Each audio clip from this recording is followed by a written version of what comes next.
మాత్రే నమః. శివానుగ్రహసిద్ధిరస్తు. ఈ మార్గశిర మాసంలో వచ్చేటువంటి ఆర్ద్రోత్సవం ఏదైతే ఉందో అది చాలా విశేషమైనటువంటిది. అంతేకాకుండా ఈ నక్షత్రం రోజునే స్వామివారు స్వయంగా లింగరూపం ధరించారని చెప్పని ఒక ప్రఖ్యాతి.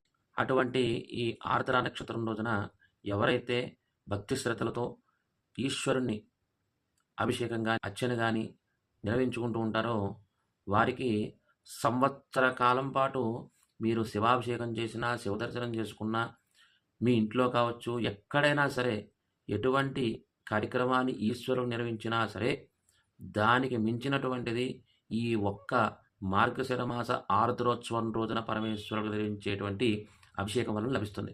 కాబట్టి అందరూ కూడా నిర్వహించుకోండి.